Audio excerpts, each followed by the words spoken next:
Hello friends, welcome back to my channel. আমি পমেলি আবার চলে এসেছি একটা ভিডিও নিয়ে।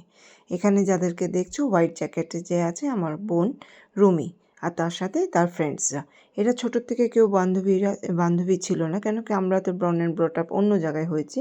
তো এখানে এসেছে ওদের বন্ধুত্ব কিভাবে গড়িয়েছে সেটা হলো যখন মেয়েকে কেজিতে ভর্তি করা হয়, তখন যে স্কুলে আর্মি স্কুলে ভর্তি করা হয়েছিল ওখানের বাচ্চাদের সাথেই যে ফ্রেন্ডশিপ হয় মাদের, এদের মধ্যে এই চারজন হলো সবচেয়ে বেস্ট ফ্রেন্ড। এরা একদম বেস্টিস। যেখানেই যায় সবাই সুখে দুঃখে এদের পাশে চারজনের পাশে আছে। তো আমি দেখাতে চাইছি ওদের ইছাপুর কেন্দ্রীয় বিদ্যালয়তে ওদের সিটটা পড়েছে সবাই। তো ওখানে গেছি আমরা সবাই। ওখানে যাওয়াতে যে ওখানে ভিউটা আছে তোমাদের সাথে একটু তুলে ধরার চেষ্টা করছি। দেখো কি সুন্দর জায়গাটা।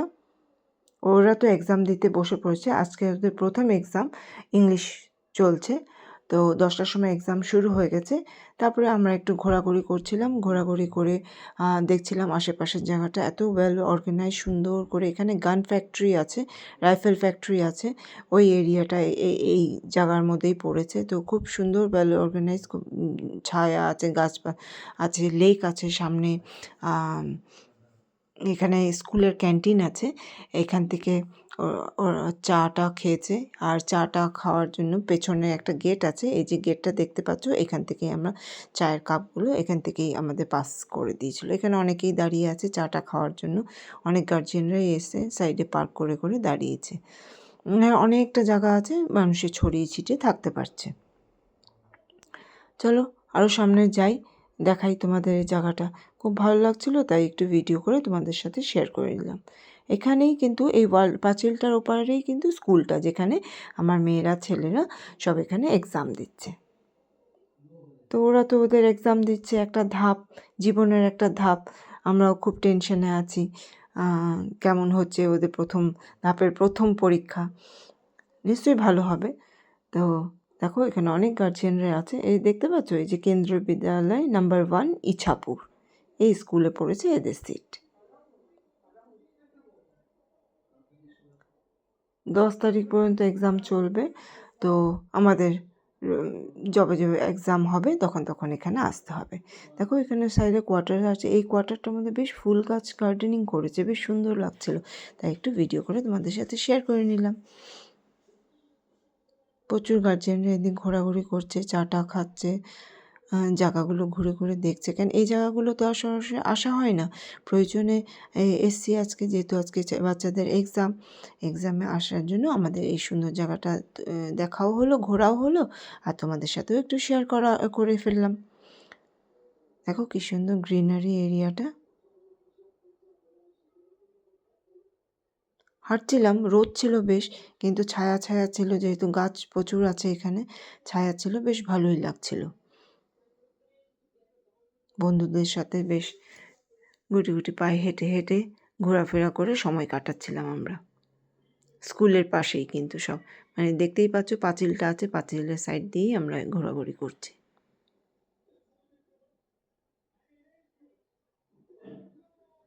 এই দেখো একটা লেক, কি সুন্দর, এখানে বোটিং হচ্ছে। আগে এই লেকটার মধ্যে যেতে দিত, এখন না যেতে দেয় না, কেন কি জানে কি এই সময় পরীক্ষার জন্য অনেক গার্জিয়ানরাই আসবে। তো এই জন্য এখন লেকটা বন্ধ করে রেখেছে। এই ঘাট থেকে ওই ঘাটে যাওয়া যায়, কিন্তু এখন এটা বন্ধ আছে, এখন অ্যালাউ করছে না এই পরীক্ষার টাইমে। এটা মনে হয় কোয়ার্টার, লোকজন আছে দেখলাম। দেখো কি সুন্দর ভিউটা বলো। তো এখানে গাছের ছায়া কিছুক্ষণ আমরা চাটা খেয়ে বসলাম, আড্ডা দিচ্ছিলাম আমরা আমাদের মতো করে। অনেক গার্জিয়ানরাই আশেপাশে এইদিকে ঘোরাঘুরি করছিল।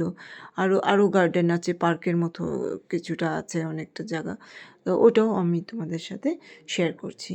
চলো আস্তে আস্তে ভিডিওটা যেভাবে এগোতে থাকবে, তোমাদের সাথে নানান জিনিস আর নানান সুন্দর সুন্দর ভিউ তোমাদের সাথে শেয়ার করতে থাকছি। আমরা টিফিনটাও নিয়ে গেছিলাম, টিফিনটা নিয়ে ওখানে একটুখানি খাওয়া দাওয়া করলাম, কেন কি যখন বাড়ির থেকে বেরিয়েছি তখন তো আর সেভাবে খেয়ে দিয়ে বেরোতে পারিনি, কেন এক তো টেনশন ছিল। এই করতে করতে বেশ ভালো সময়টা কেটে গেছে। এই দেখো এসে গেছে গুনগুন, আমার পাশের বাড়ি। গুনগুন এসে আমার ছেলের সাথে খেলছে। ওর ওর মুখটা বেশ হাসি হাসি থাকে। আজকে যখন আমি ভিডিও করছি তখন বেশ হাসিটা নেই। তো যাই হোক, আমার ছেলের সাথে দেখো খেলাখেলা করছে। হুম, আমাকে দে তালি দে তালি করছে। ছেলে যখন বলে ছেলের সাথে কিছু করে না, ও আমার সাথে কমিউনিকেটটা বেশ ভালো করতে পারে। আমি তাই তাই তাই তাই শিখিয়েছি, ও বেশ তাই তাইও শিখে গেছে। এখন ওকে তাই তাই তাই আমি বললে ও তাই তাই তাই মেরে দেখায়। দেখো দে তালি দে তালি। আর আমার হাতটা ওর খুব পছন্দ, তাই আমার ছেলের হিংসে হচ্ছে কি না, খালি গুনগুনি তোমাকে তালি দেয় তুমি বললে, আর আমার আমার আমি বললে দেয় না। বেশ ছেলে গিটার বাজাচ্ছিল, ও গিটারের আওয়াজে বেশ নাচানাচি করছিল। আমি বললাম আবার গিটার বাজা। তো দেখি গিটার বাজানোতে ও আবার দেখি জাম্প করতে শুরু করেছে। দেখো গিটার বাজাচ্ছে যেই ও ও বাজাবে বলে, ও টিউনটা শুনে শুনে দেখো কেমন নড়াচড়া করছে।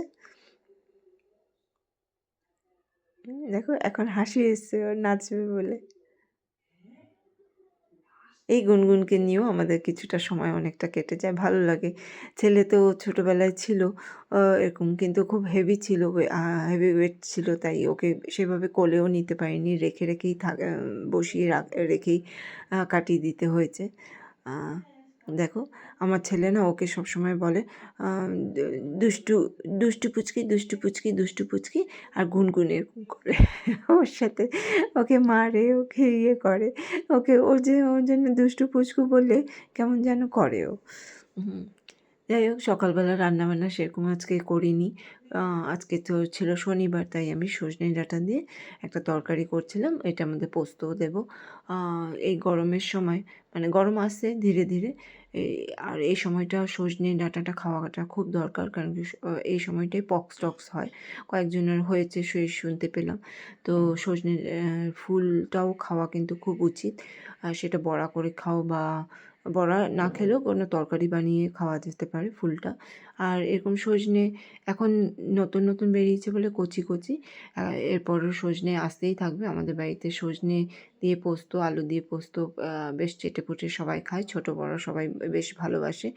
তো প্রায় হতেই থাকবে গরমে, দেখতে পাবে আমার রেসিপিতে বা মেনুতে দেখতেই পাবে, রেসিপি আর কি দেবো, মেনুতে দেখতেই পাবে কি প্রায় দিনই আমার সজনে ডাঁটা দিয়ে আলু পোস্ত হচ্ছে। গরমের সময় তো নানান রকম সবজিগুলো তো কমে যায়, তখন দেখবে পোস্ত এসবই কিন্তু বেশি চলে। আর পোস্তটা খাওয়াও ভালো, শরীরটা ঠান্ডা রাখে। আর সাথে বানিয়ে নিয়েছিলাম পনির, আর রয়েছে আমের চাটনি, শনিবার আজকে আমের চাটনি লাগবেই। আর করে নিয়েছিলাম মুগ ডাল, আজকে শনিবার যেহেতু আজকে মুগ ডাল, সাথে পাঁপড় ভাজাও রয়েছে। এই ছিল আজকে আমার দুপুরের মেনু, সেরকম বেশি কিছু স্পেশাল ছিল না। হ্যালো ফ্রেন্ডস, আমি পমিলি আবার চলে আসলাম আজকে দুপুরে রান্নাবান্নার মেনু নিয়ে। তো প্রথমেই বলে দিই, প্রথমেই আমি করছি কিন্তু ড্রামস্টিক, মানে সজনে ডাঁটা দিয়ে আলু দিয়ে পোস্ত দিয়ে করব। এখন যেহেতু গরমও আসছে, এখন কিন্তু কচি কচি সজনে বেশ উঠে গেছে, এখন সজনে ডাঁটার দামও বেশি, তো এখনই কিন্তু খেতে খুব ভালো লাগে, এরপরও পাওয়া যাবে কিন্তু একটু দামটা তখন কমেও যাবে। তাই এখন আমাদের বাড়িতে প্রায় সজনে তুমি দেখতে পারবে আমার মেনুতে রয়েছে। আমার বাড়িতে সবাই সজনে ডাঁটাটা খেতে খুব ভালোবাসে। পোস্তটাও বেটে রেডি করে নিয়েছি। হ্যালো, আমার শাশুড়ি মা কীর্তনে গেছিলো গোলবাজারে, ওখান থেকে এনেছে, কি এনেছে জানো? দেখাই। ট্যান ট্যান ট্যান, পাপড়ি চাট। কারা কারা পছন্দ করো গো পাপড়ি চাট খেতে? অনেক দিন ধরেই বলছিল কীর্তনে যাই পাপড়ি চাট খাবো, পাপড়ি চাট খাবো, তো আজকে আলটিমেটলি নিয়ে এসছে। চলো আমি এনজয় করি। খাবি নাকি? হ্যাঁ, থ্যাংক ইউ। Thank you. বেশিটা কিন্তু আমিই খাবো। বাড়ি যাও। বাড়ি যাও? কোথায় বাড়ি যাবো? আমার বাড়ি এটা। আমি এখানেই আছি, তুই যা। দেখো দেখো দেখো, এমনি খায় না, ফুচকা টুচকা খায় না, আর ওরা খায় না বলে আমারও ফুচকা খাওয়া বন্ধ হয়ে গেছে, কারণ পাপড়ি চাট এনেছে তো খাচ্ছে। পাপড়ি চাটটা মেলা ঠেলা গেলে বসে আমি খাই, আমার ছেলেও খায়। যাই হোক, অনেকদিন পর কিন্তু আজ পাপড়ি চাট খাচ্ছি। এই করতে করতে সারাদিনটা বেশ আমার ভালো কেটে গেল। চাঁদটা খুব সুন্দর উঠেছিল, সেই ফটোও তোমাদের সাথে আমি শেয়ার করলাম। সবাইকে জানাই শুভরাত্রি। যারা এতক্ষণ ধরে আমার ভিডিও দেখছো তাদেরকে অসংখ্য ধন্যবাদ জানাই। এখন রাখছি, আবার দেখা হবে, টাটা।